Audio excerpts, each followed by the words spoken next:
푸른 용의 해인 갑진년 한 해가 어느덧 저물어가고 있습니다. 여러분은 올 한 해 어떤 사건이 가장 기억에 남으십니까? 유독 다사다난했던 2024년, 지난 1년 사이 전남에서 발생한 주요 사건 사고를 고정민 기자가 되돌아봤습니다.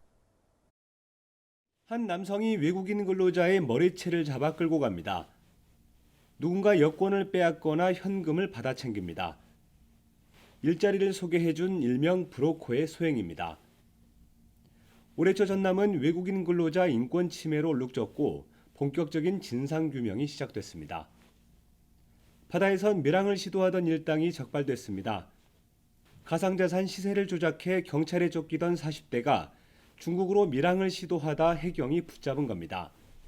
전세 사기 혐의를 받는 30대 알선책도 밀항을 시도하다 체포됐습니다. 목포의 한 공동주택 공사 현장에선 타워 크레인이 휘어지는 아찔한 사고가 발생했습니다. 이 사고로 구조물 일부가 떨어져 차량이 파손됐지만 다행히 인명피해는 없었습니다.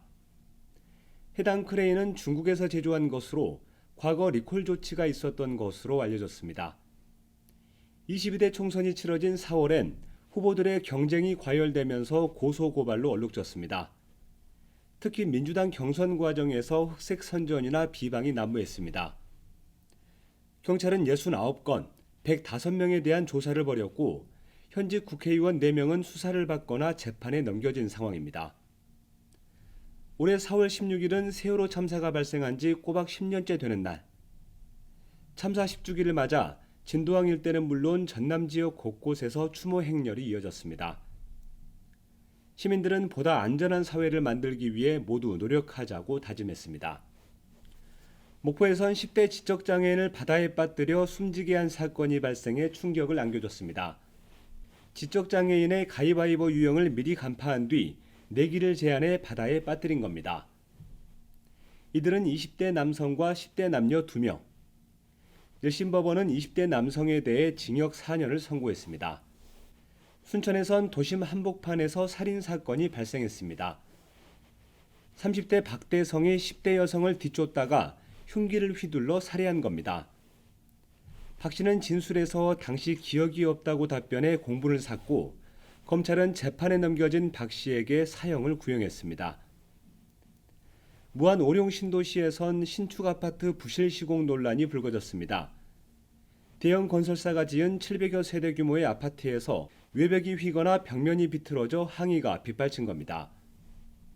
조사 과정에서 5만 8천여 건의 하자가 접수됐고 건설사는 보완을 약속했습니다.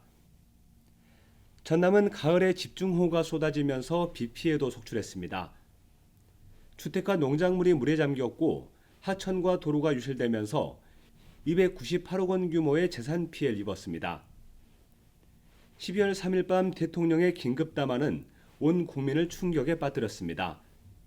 반국가 세력 척결을 이유로 비상계엄령이 선포된 겁니다.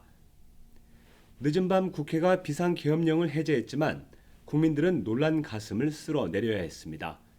헬로티비 뉴스 고정민입니다.